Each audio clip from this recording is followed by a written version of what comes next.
Two words, Lucas Giolito. Welcome to Fantasy Baseball today on a Wednesday, August 26th. Frank Stanfill alongside Scott White, and we have our first no-hitter of the season. Lucas Giolito was tremendous. He's not just the, oh my goodness gracious, player of the night. How about the season? I'll just press a bunch of buttons right now, and we'll congratulate Lucas Giolito because that's how awesome he was. How about this? Mercy! Yeah, got to get a little hawk in there. It's a White Sox night. And of all the dramatic things I've ever seen, this is one of the most dramatic things that I have seen, at least so far this season, Scott. So if there's any way to get us started, we'll just press a bunch of buttons, have some fun, and Lucas Giolito. Wow. Yeah, it was a dominant performance. I didn't catch all of it. I tuned in toward the end, but like even deep in the game, he was just mowing down Pirates hitters. Like not even working deep counts that third time through the lineup. They had no chance against him.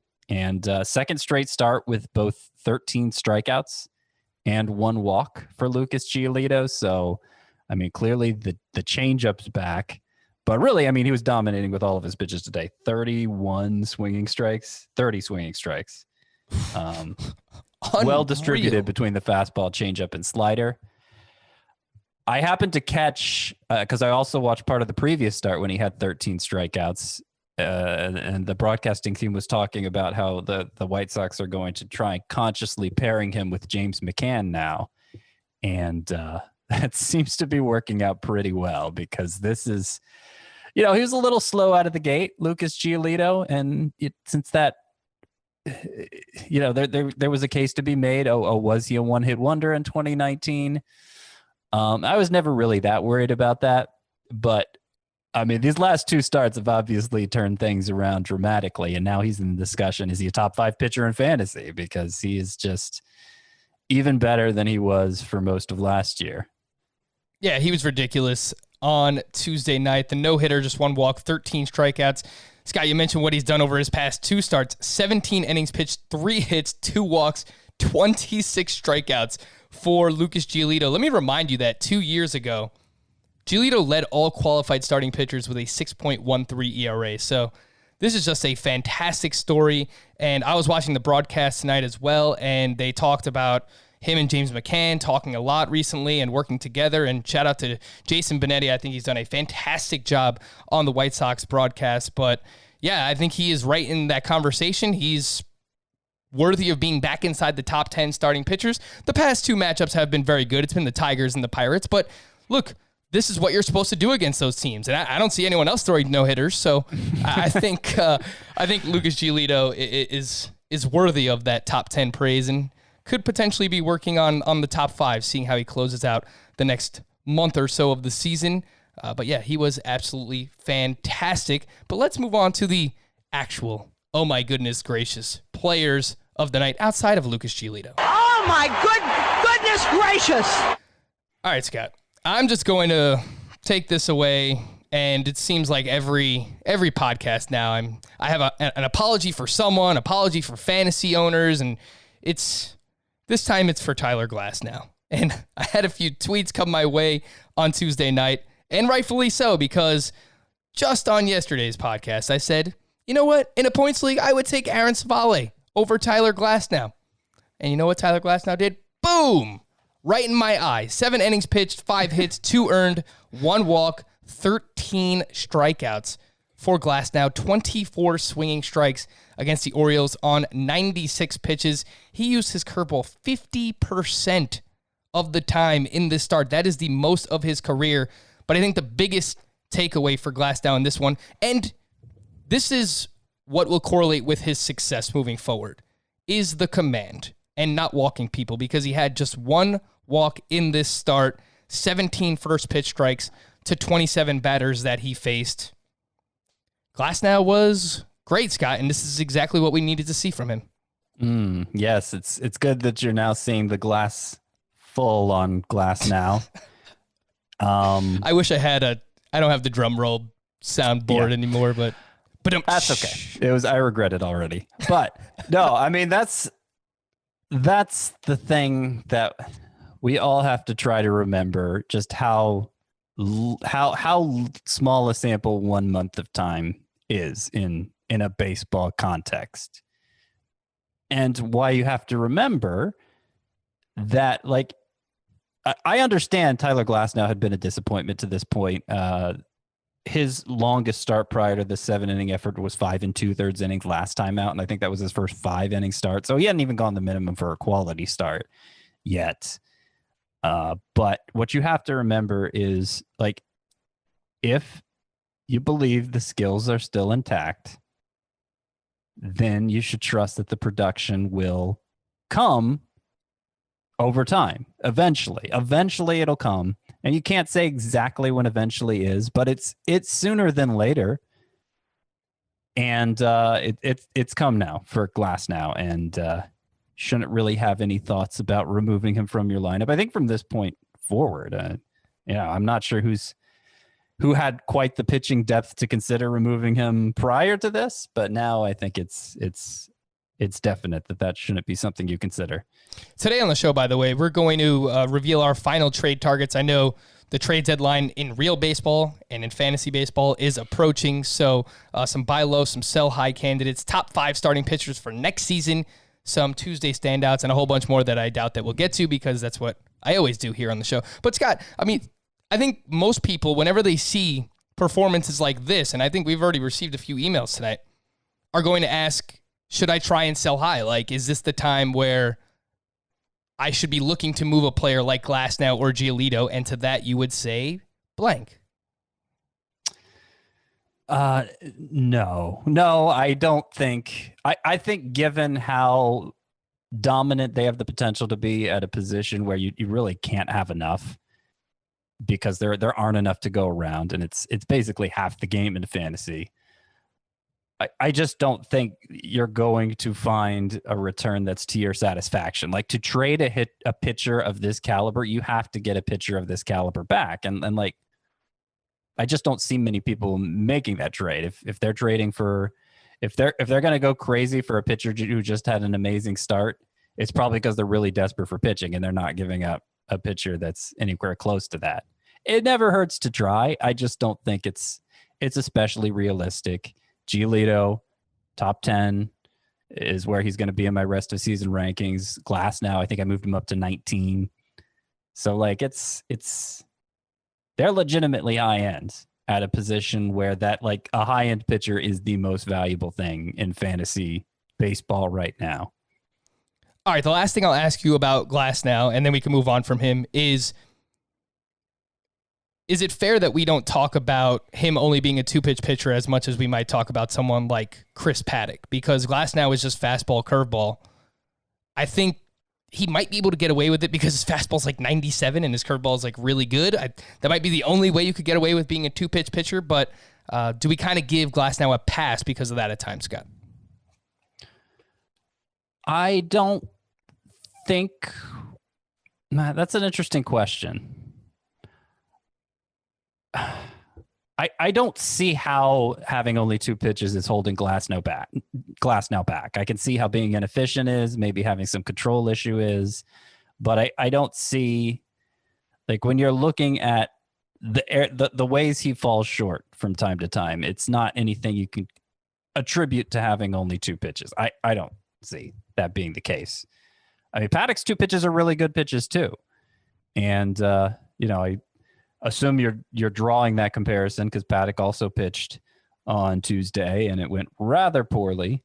6 earned runs in 5 innings, 2 home runs allowed against the Mariners. Mariners. And that was 2 starts and 3 now for Paddock with 6 earned runs allowed. So, yeah, he has not been as bankable as we hoped he would be. And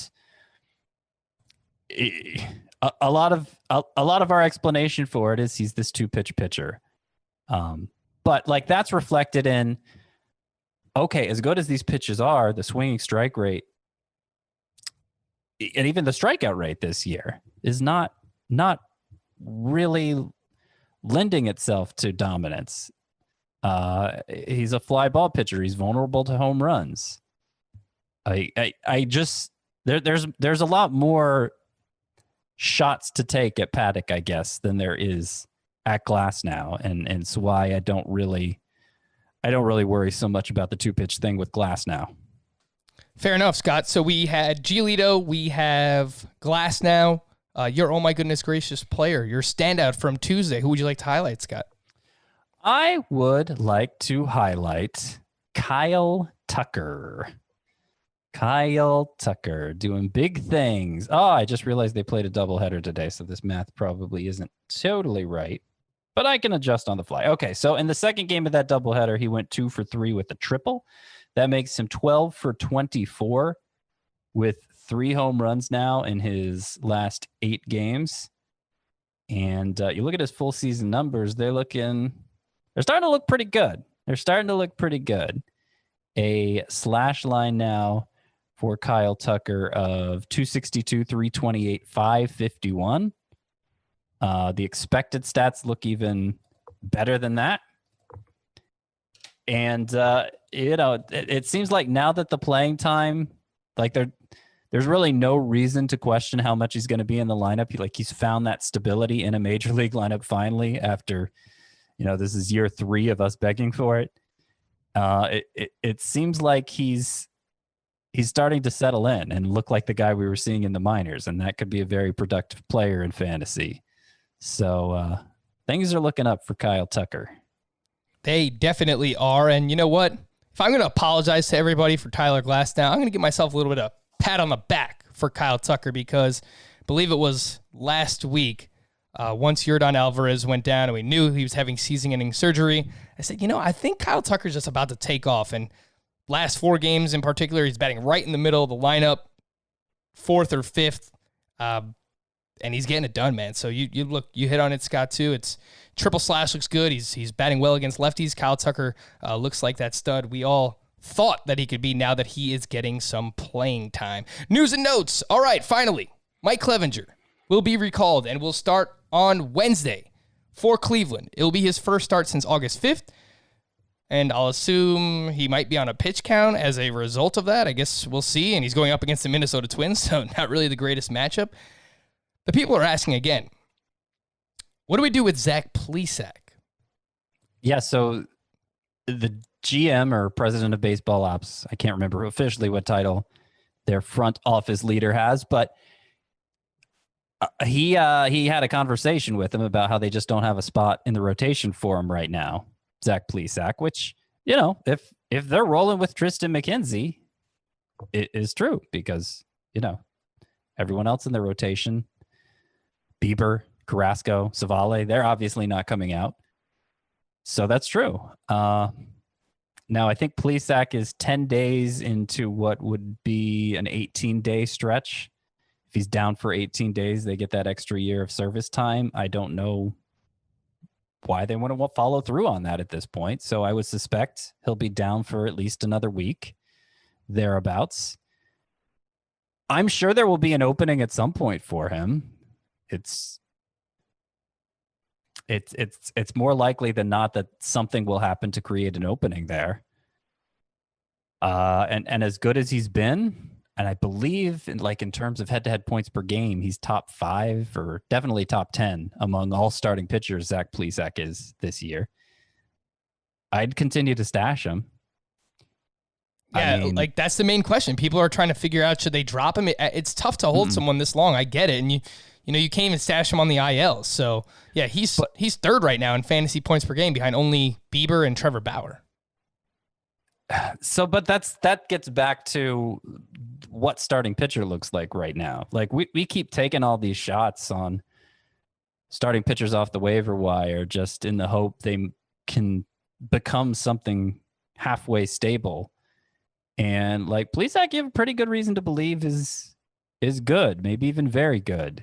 And I think in any league where there's a bench, given how impactful a pitcher of that a player of that caliber can be at that position specifically, I think it definitely makes sense to continue to stash him. You're playing a man down, I get it, but that's kind of what the bench is for stashing upside. Keeping upside plays in reserve like that. Yeah, and there's been some speculation that the Indians could trade Mike Clevenger. So if they're showcasing him for Wednesday's start, they trade him before the deadline. Then, after those 18 days are up, we could see Plesac as soon as next week. Again, just speculation, but we'll see what happens with the MLB trade deadline. I have my doubts about that. Like the Indians are good. They're good. They have one of the best pitching staffs in the league. He's, their offense is not very good. A couple more years of control with Clevenger. They could win the World Series this year, and Clevenger could be a big part of that. So I'm skeptical it's a trade situation, but I suppose time will tell. The Yankees and the Braves game was postponed Tuesday, delaying Ian Anderson's debut. The two teams will play a doubleheader on Wednesday. It's also worth noting that before the postponement, Aaron Judge was activated for the Yankees and Clint Fraser was not in the lineup. Scott, what would you set the drop-o-meter at for Clint Fraser if he's not going to play every day? Yeah, that's an unfortunate situation because they lost that weekend of games against the Mets and it just destroyed his momentum. And, Judge is back. It's pretty high, drop-o-meter. Like a 15-team 5 outfielder league, probably keeping him around, but anything shallower than that, looking at like an 8 or 9 for the drop-o-meter, as deep as outfield has become. Yeah, it's a tough situation, but I just don't see how he's going to play. The original lineup had Mike Tauchman batting 4th, so we'll see what happens regarding the Yankees. Ronald Acuna and Nick Markakis were both activated off the IL on Tuesday as well, which meant Christian Pache was sent back down to the Braves' alternate site. Ozzie Albies hit from both sides of the plate without incident Tuesday and is getting closer to a return. David O'Brien of The Athletic reports no official timetable, but this is obviously positive news. Keone Kela, who is dealing with a forearm injury, was available Tuesday for the Pirates. Obviously was not used because his team was no hit. I'd still hold Richard Rodriguez in deeper leagues because I wouldn't be surprised if the Pirates try and trade Keone Kela with the trade deadline approaching as well.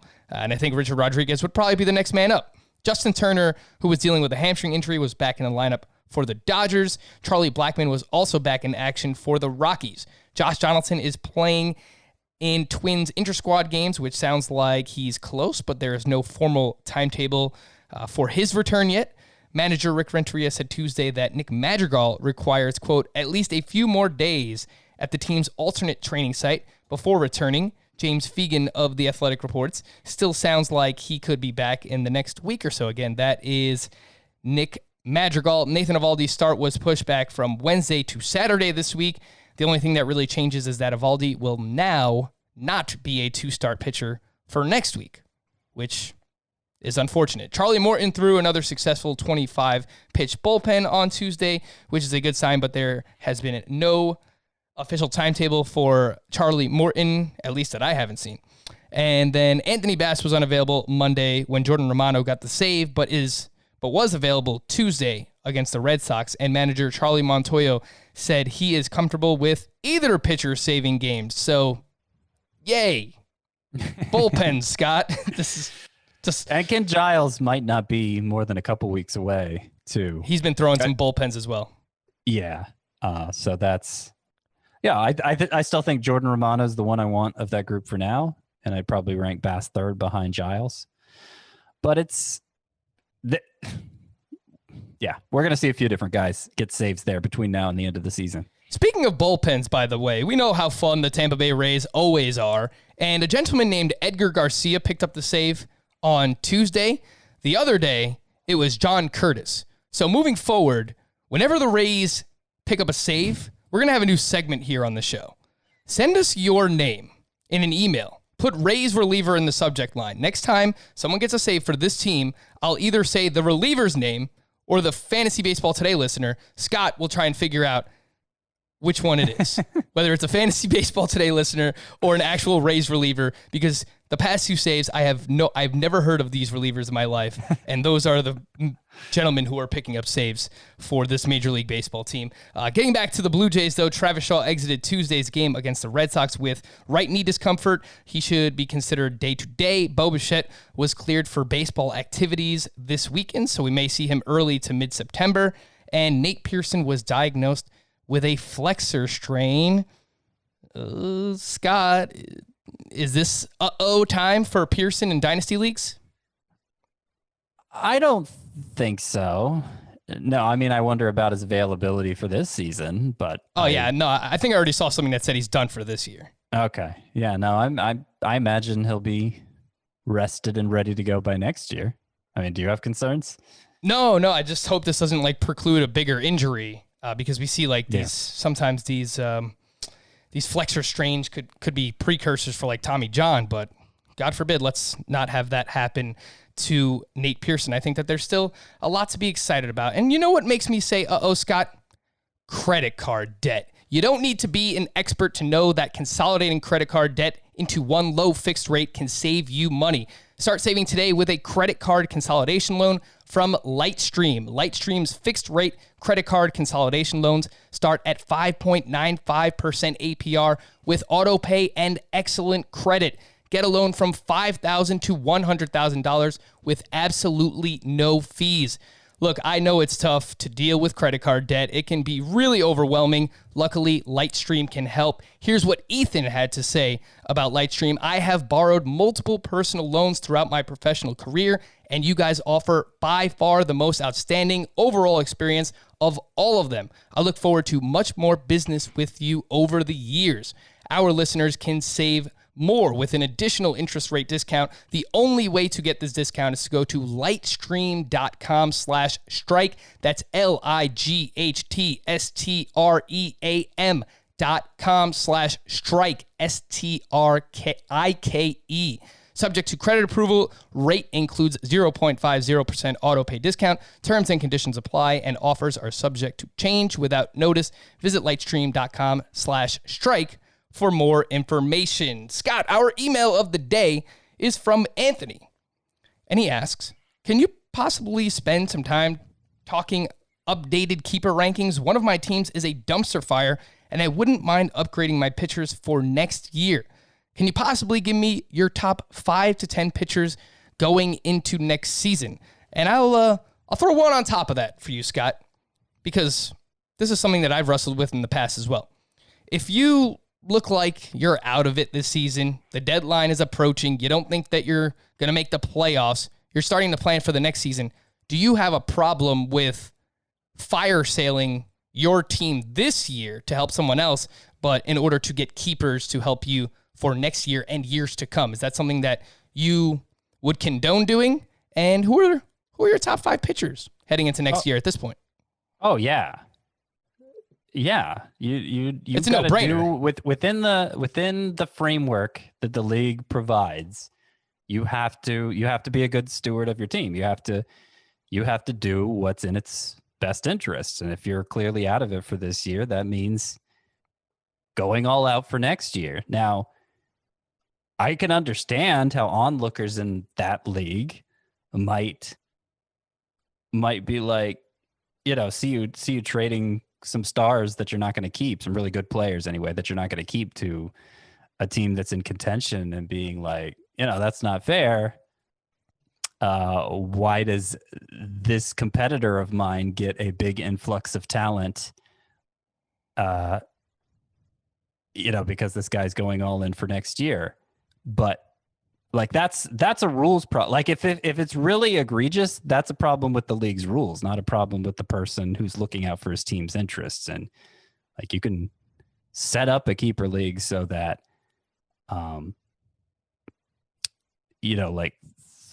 obvious 3-for-1 trades. I'm not going to keep these guys, so I'll get this one that I will keep. Like you can set up the rules so that that's not going to cause too much mayhem.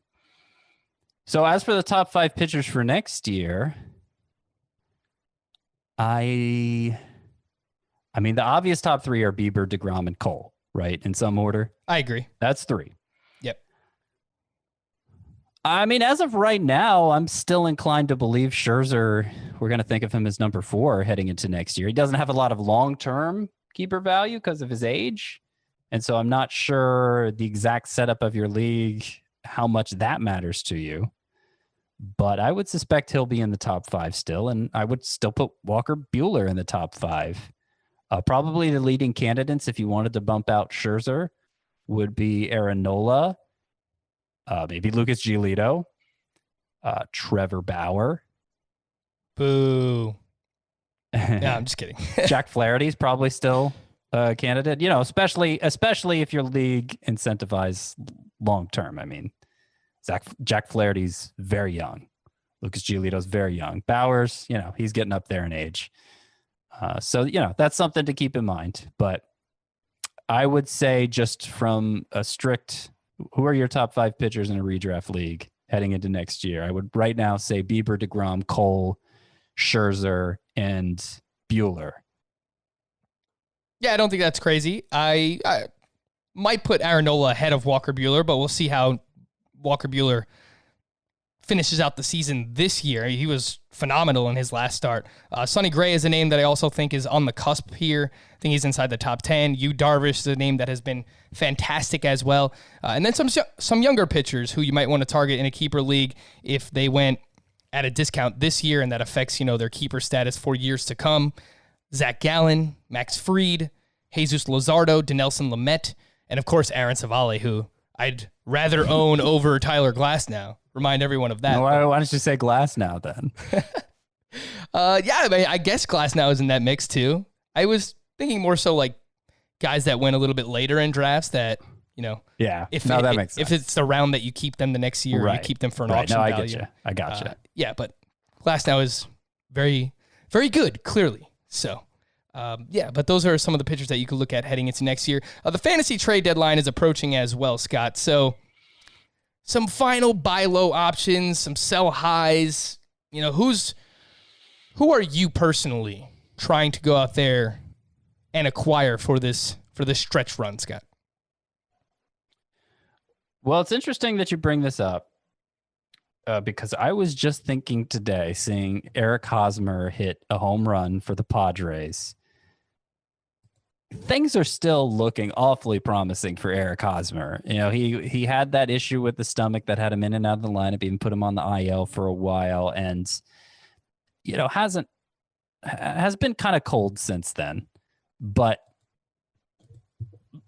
the way his batted ball profile has changed and the way he's impacting the ball is still very strong, to the point that his expected batting average heading into Tuesday was 303. His expected slug was 639. Like, he's underachieving his batted ball profile. So like, there was a lot of hype on him early. It's kind of cooled off. And because of his history as this marginal fantasy option, I think Eric Hosmer is very attainable. And I still think there's a good chance he is just a stud the rest of the way. I also like, I wrote an article on CBSSports.com, went up Monday, 5 players who I think are on the verge of stardom, and it included another Padres hitter who we talked about recently, Jake Cronenworth, who's triple eligible, first, second, and short. And his expected batting average is over 400 coming into today. Distant first in that category. And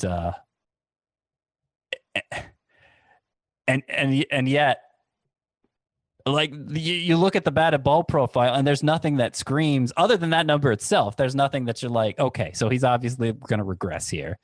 It's not like he's in the 99th percentile in hard hit rate or average exit velocity. His strikeout rate is low. His BABIP, while high, I mean, it's like in the 370 range. It's not, it's not 420. It's not something where you're like, obviously this is going to come way down.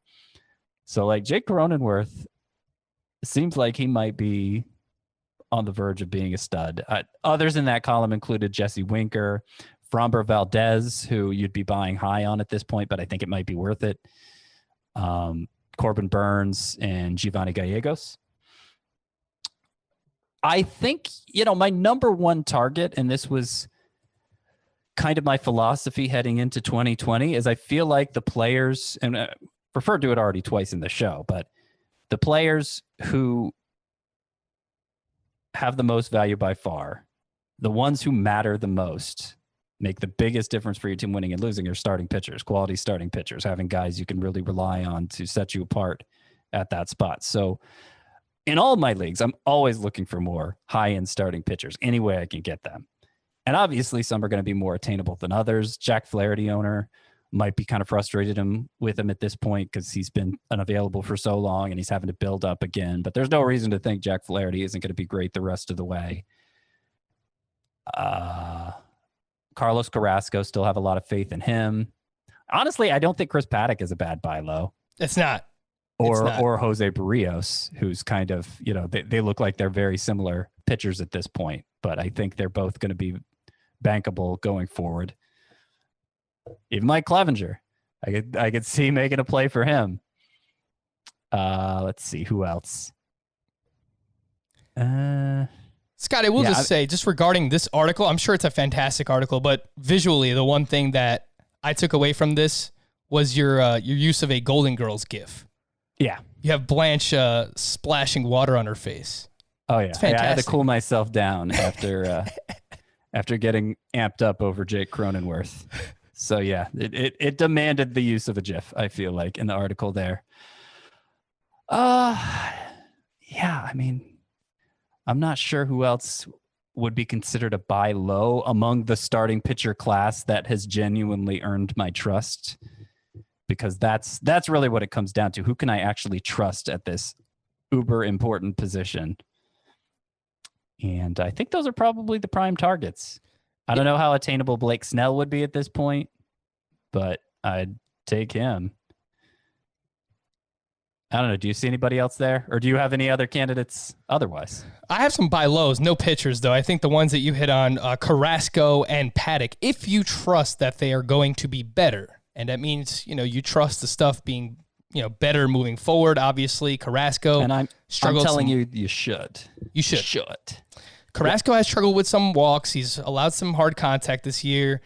Paddock, do I think he's this bad? No, I don't think he's this bad. I don't think last year was just a fluke. I think he has fantastic command. But we might have some rough stretches coming for him, and because that third pitch again. So I worry a little bit more about Paddock, but those are probably the high-end names that are worth looking into as buy low options. Some hitters that caught my eye. Matt Olsen, he did hit his 10th home run on Tuesday, but he was batting 164 entering that game with a 427 slug. His expected batting average was 244, which is probably what we were expecting out of Matt Olsen, and his expected slug was 514. So he is vastly underperforming his expected stats, and he's actually performed really well against lefties this year, which is something that has always hampered Matt Olsen, and he's struggling against righties. So eventually I think that that's going to even out a little bit. Maybe he starts to perform a little bit worse against lefties, but he will not 100, you can't guarantee anything, but I think he will be better against righties. Vlad Guerrero, and I've mentioned this before, I think he's starting to heat up, and I think that we're not noticing because he's not just hitting a bunch of home runs or anything, but 1 for 4 with 2 RBI on Tuesday. He's batting .278 with an .881 OPS in August.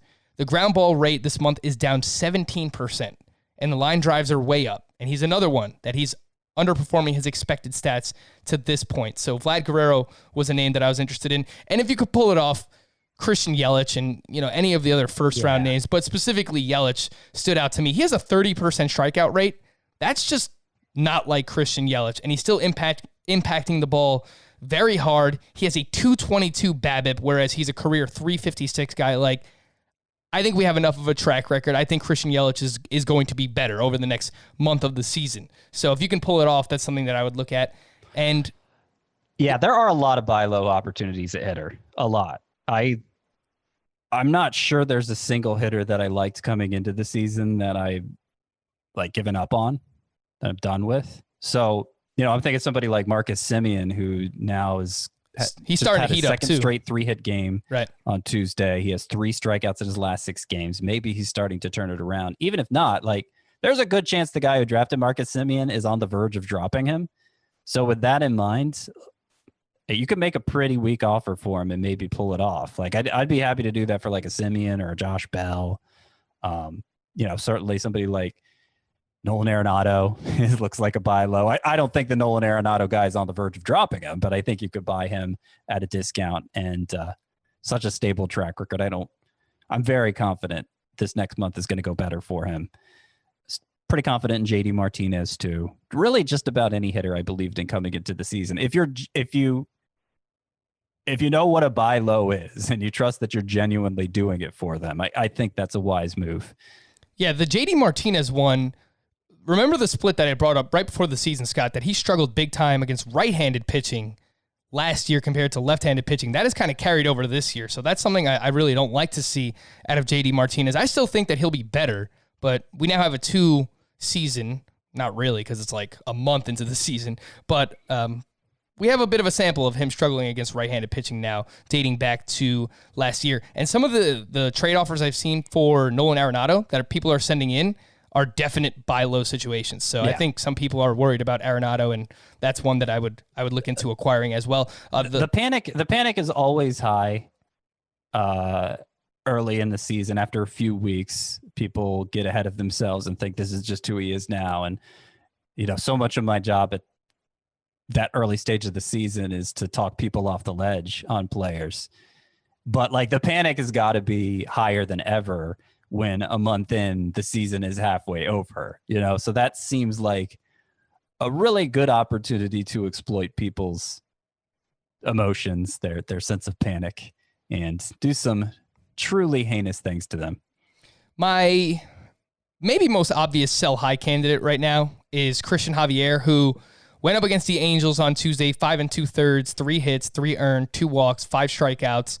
Did have 11 swinging strikes on 89 pitches. I think somehow if you can turn him into Carrasco or Paddock, it sounds crazy. But last week we laughed when Scott said, you could trade away Zach Wheeler for Luis Castillo, and then someone emailed us that they actually did it. So crazy things happen in leagues. So I would try to sell Christian Javier if you can. He's not getting a lot of swinging strikes. He's really a 2-pitch pitcher. Fastball isn't a great pitch. I think we're going to see some regression from Javier over the next month or so. So he's someone I would be trying to sell. All right, Scott, the rest of Tuesday, let's kind of run through a lot of what happened. And I want to ask you if these guys are worth dropping. So he gone? Question mark? He gone, and he gone, and he gone. Shohei Ohtani, who is someone I wrote in here because he had a terrible game 1 of the doubleheader, and then he had a great second game where he had 2 hits, 2 RBI, and picked up his 3rd steal of the season. Ohtani, the hitter, Scott, where are we at on him? Would you be all right dropping Ohtani? I think in a traditional head-to-head points lineup, 3 outfielder spots, 1 utility. I mean, obviously there's only the one spot you can play him in, utility, but there's going to be a lot of competition for other players you want to put in that spot. And he doesn't quite play every day, though. It's gone up since he stopped pitching. I think he's droppable in that format. I think in categories leagues, especially since he's capable of stealing some bases, you probably need to hold on to him. Yeah, this is a nice game here, but I tend to agree. And I've told a few people that they could drop him already. The injuries just might be affecting his ability to hit as well. So I don't really mind it. Awesome real life player. He'll probably be great next year again, but I'm all right dropping Shohei Ohtani. How about Brandon Bielak and Tyler Chatwood, Scott? These guys not so great on Tuesday. Chatwood could not escape the first inning. He allowed 4 runs. Bielak, rather, could not escape the first inning. He allowed 4 runs, 3 of those earned with 3 walks. He is 47% rostered. Tyler Chatwood just returned from the IL against the Tigers, and he walked 5. He allowed 2 earned, recorded just 4 outs. He is 59% rostered. Would you drop either or both? They gone. That was easy. Joey Votto, we haven't talked about him in a while. I assume most people have dropped him already, but you don't see this often from Votto. 0 for 4 with a golden sombrero on Tuesday. Scott, he gone? He gone. All right, Joey Votto, we have no problems dropping as well. Is the roster percentage too low on these names? And I brought this guy up before. I used to love Andrew Mccutchen, by the way, this guy. He was like one of my favorite players. I have a few Andrew Mccutchen shirts. He stole 2 bases on Tuesday. He has 11 hits over his last 8 games. He is 66% rostered. How does that roster percentage sound to you, Scott? Too high. It seems too high. Ah, man. He's just such a points league specialist now. The main thing he does is get on base. Doesn't hit for the power he used to, run like he used to despite this 2 steals today. Doesn't hit for the batting average he used to. He gets on base a lot, and he hasn't been getting on base a lot this year. And of course, points leagues, there's a much higher threshold to meet to be a startable outfielder, just because there's fewer spots to fill across the league. So that it surprises me that he's still rostered in that many leagues. I think it should be probably below 40. Oh gosh, come on, Scott. I will say we play in a 12-team points league together, our podcast league, and he's available. So I know it's only 3 outfielders, but someone has to have injuries. Like Andrew McCutchen's got to be owned in this league. I mean, he's so good in points leagues. Yeah, he's heating up. I'm a little bit more optimistic on Andrew McCutchen, but again, I have a history with him. Jonathan Scope, low key, he's kind of crushing it for the Tigers right now. 1 for 3 with a grand slam and a walk on Tuesday. He's batting .288, 36% roster percentage. Is that too low, Scott?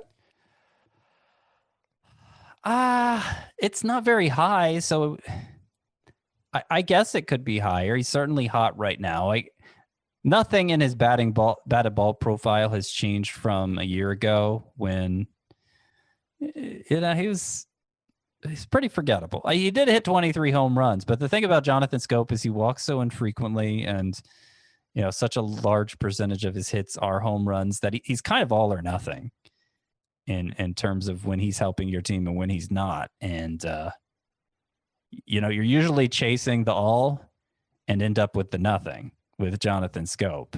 So I still see him as more of a deep league option, the kind of only really worth rostering in the kind of league where your alternatives are so few that you're just going to leave him in that spot.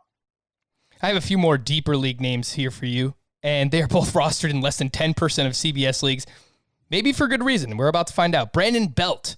I was going to bring his name up the other day. I was toying with it. I'm like, it's Brandon Belt. He has multiple hits in 4 of his last 7 games. He had a 3-run homer off a lefty, Julio Arias, on Tuesday. He, last I saw, was batting .286. And then Roman Quinn. Look, if he needs steals, he's fast. He had 2 steals on Tuesday. He now has 5 total and has started 4 of the last 5 games for the Phillies. So deeper league, Scott. Brandon Belt, Roman Quinn, any interest? It depends how deep you're talking. I mean, Belt has basically been sitting against lefties, which disqualifies him from most standard mixed leagues. But he's always had an interesting bat, and I'm interested in seeing his home away splits. He's been crushing it at home. Obviously a tiny sample, but you wondered how much changing the layout of their outfield would affect a hitter like him, who's always had much better numbers on the road. I've got to look into that too. I'll do it on one of these next couple podcasts. Look into offensive production at Oracle, because I think it has gone up this season. But continue. I'm mostly interested in monitoring how Brandon Belt's playing time changes if he stays hot, because that could be a difference maker for him. Like Quinn, I just don't think is very good. He is fast, and steals are obviously a need in categories league, but you're just chasing steals if you go after him, which you may have to do, but it's never something to get too excited about. Speaking of chasing steals, what do we do with these guys? Originally, I had Chris Paddock in this little segment here, this cluster of players, but you lean towards Paddock as a buy low candidate. You think he is going to be better? Yeah, I think he was overhyped coming in. I think maybe people assumed improvement when regression was more likely. But I still think he's good. I still think he's basically must start. Obviously he's going to have the occasional bad start, as every pitcher does. But yeah, I'd call him buy low. Adelberto Monteci. He is now batting 206 on the season. It's just like, what do you do with this guy? This is exactly the point of this cluster. It's like, what do we do with Adelberto Monteci? Excuse me, he's batting .213. He did pick up a hit, and he stole another base on Tuesday. So he has now 7 steals, does not have a home run on the season. I think you could drop him in a points league, Scott, but... Oh, yeah. Points league. You should hold him in a roto league? I mean, he's certainly helping you in steals. He's delivering on that, which was the one thing you could count on him to deliver coming in. I think 2 things that are important to remember for Adelberto Monteci before we write him off for good as a hitter. is that he's 25 years old, so still young, and he's coming off shoulder surgery. So you don't know how that's impacting him at the plate. Jesse Winker, who now is a hot thing in fantasy again. I mean, his skills basically declined last year. I think the first year coming back from that same shoulder surgery. So that's, he has much better bat skills than Adelberto Monteci to begin with, but it stands to reason Montesi's struggling in part because of that. But his bat skills are pretty poor, and I think there's a good chance he's just never going to offer much in the way of hitting, and yet will always remain a fan. Like, he'll be, would we call him another Billy Hamilton? Is that taking it too far? I was thinking that has earlier. More power potential than Hamilton did. But there's a chance he becomes something like that, where he stays in the lineup because he's such a good defender, and anytime he's on base, he's going to run a lot. And that gives him some value, but never as much as we're hoping for. I think it's a great point that you bring up, and I forgot actually until now that he did have shoulder surgery because it happened so long ago, and then we didn't know if he was going to be ready for the actual start of the season back in March, and then I just assumed with all this time off that he was just going to be good to go, but Chris has brought that up before as well regarding Winker, regarding Michael Conforto, who had shoulder surgery in his first year back. He wasn't as good, so maybe this creates a buying opportunity for next year for Adelberto Monteci in drafts. Yeah, it'd have to be pretty low. I just compared him to Billy Hamilton, which I guess says it all right there. That's obviously looking more glass half empty on Monteci, but I am running out of confidence in him. Scott, who are you more likely to pick up? Spencer Turnbull had a bounce-back game, 5 2/3 shutout with 5 strikeouts against the Cubs. Seth Lugo returned to the rotation, 3 perfect innings with 5 strikeouts against the Marlins. Lugo is 64% rostered. Spencer Turnbull is 56% rostered. Oh, Lugo, for sure. Give me mystery box. I mean, this was a good start for Turnbull, recovering from a couple clunkers, but there's not really anything he excels at. There's too many walks. There's not enough missed bats. He's not really this great ground ball pitcher, and he pitches for the Tigers. So, where's the upside for Turnbull? I don't see it. That is fair. A few other notable pitching performances from Tuesday. Luis Castillo, 6 innings, 3 runs, 2 of them are earned, 4 walks, 9 strikeouts, 16 swinging strikes on 113 pitches. The opposition in that game was Brandon Woodruff, who actually looked very good. 6 innings, 2 earned runs, 8 strikeouts, 22 swinging strikes on 96 pitches. The Cincinnati Reds offense is ice cold right now. So if you see them on the schedule for your starting pitcher, don't be scared away by that. Rich Hill with a bounce-back game, 5 innings of 1-run ball. Shane Bieber on the other side there, 6 innings, 2 runs, 3 walks, which is not what we're used to seeing out of Bieber, with 10 strikeouts. Castillo, Woodruff, Hill, Bieber. Anything you want to add there, Scott? Castillo was almost there, right, to having the start. It's just those 4 walks. 4 walks. There's always something. And he ended up taking the loss because Woodruff was so good. So I'm sure it didn't feel great for the people who have Castillo, but keep the faith. Keep the faith. It is coming. Better days are ahead. I can promise you that. Yeah, that's probably the biggest one for me. I mean, it was a good start for Hill, and I think if he got dropped into your league, better days are ahead for him too. So make that pickup. I'd be willing to call him a buy low too, provided the cost was next to nothing. Yeah, his roster percentage was 73%. So, not nearly as low as some of those other names we mentioned, Turnbull and Seth Lugo. He might be lying around in some 10-team leagues, but I tend to agree. I mean, the swinging strikes weren't really there today, but the fact that he bounced back and looked good, I think you kind of give him a pass for his first start back last time out when he wasn't nearly as good. Let's just do a shout out to Trevor Story. I feel like we haven't mentioned his name at all this season. He's basically just doing what we expected, so there's not really much to say about him. But he's hitting .297 with 9 home runs. He picked up his 6th steal on Tuesday. He has a career low 18% strikeout rate. He is absolutely crushing the ball. He is a top 5 hitter in both formats. Yesterday we spoke about Juan Soto moving into the top 5 potentially in next year's drafts. I don't think Trevor Story is far off from that either. He's been fantastic. Scott, I don't know if there's anything that you really need to add regarding Story.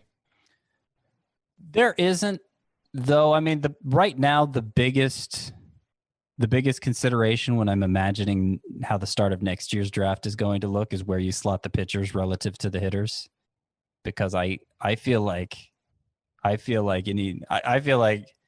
even more people are going to be on board with going hard after those guys early in the draft, and it may push them up. So even in like a roto league, we see 4 or 5 starting pitchers taken in the first round, which might push Story down more to the end of that round. I don't know, but that's obviously a different conversation, a conversation for a later time.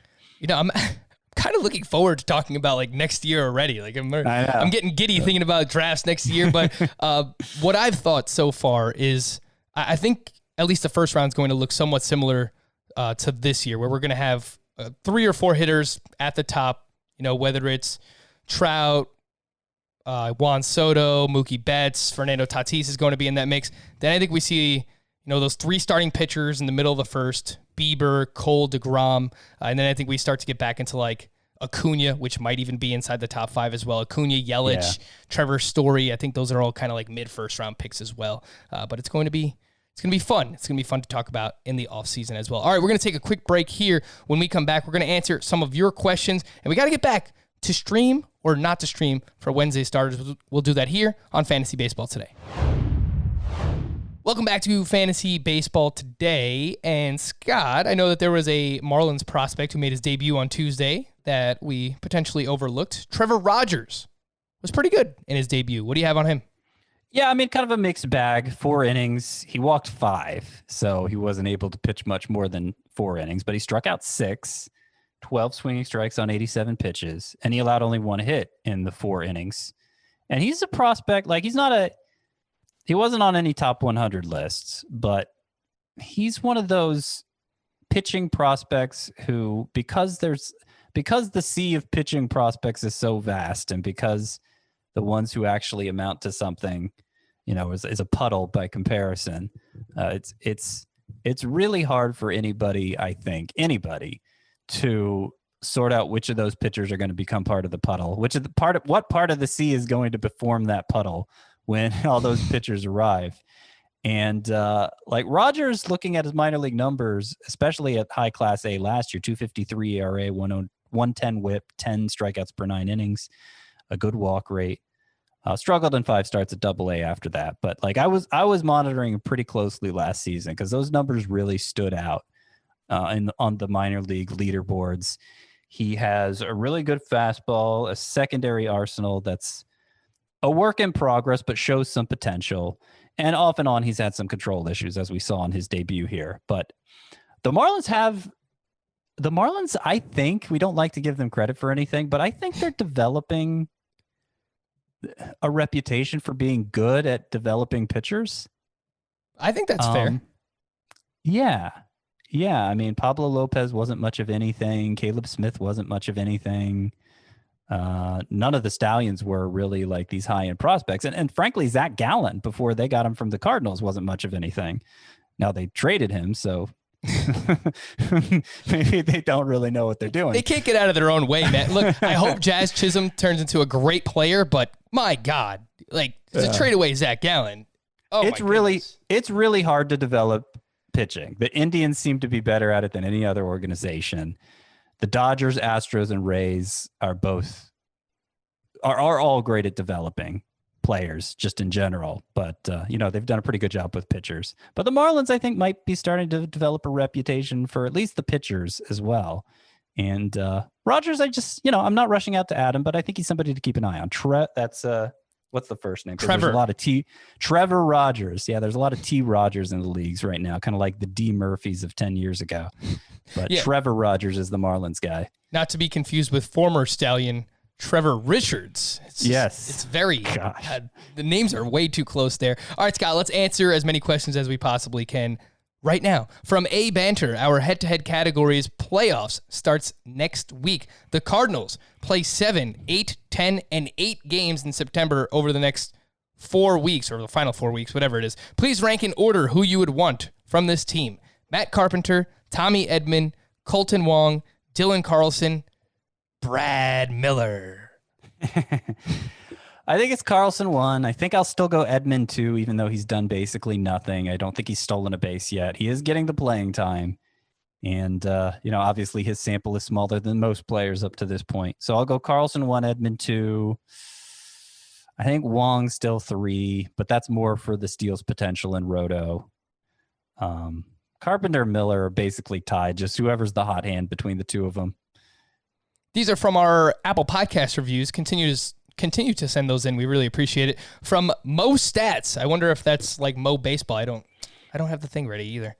All right, he says, my league has been going back and forth on this SPRP dual eligibility issue.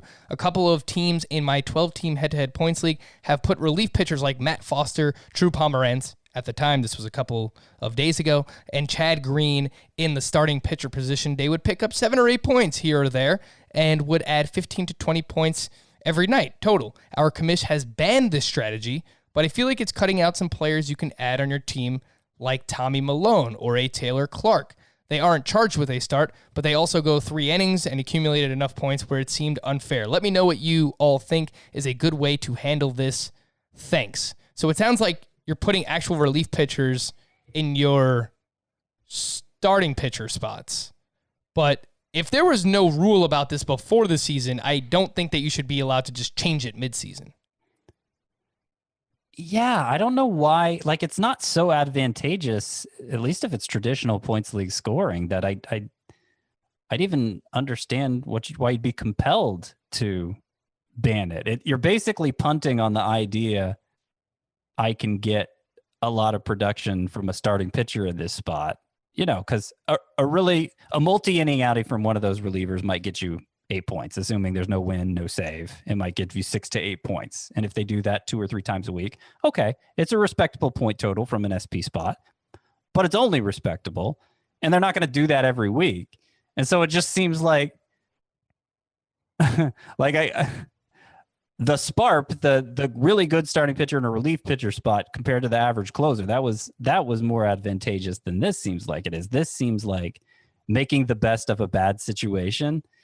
And I don't see the rationale for banning it. And of course, there's the issue of why do it mid-season too. But I think, frankly, it's secondary to why do it at all. Yeah, and it's probably a daily lineup league. That's why I would think that you have all these relief pitchers in your starting pitcher spots. And if it's not and I'm wrong, then so be it. But I would imagine in a league like that, where you can just have these relief pitchers playing every single day and racking up some kind of points for you, then that's probably why you would do it. But the daily lineup league, I understand. Like, I don't think that's the most effective way to tackle that issue, but that's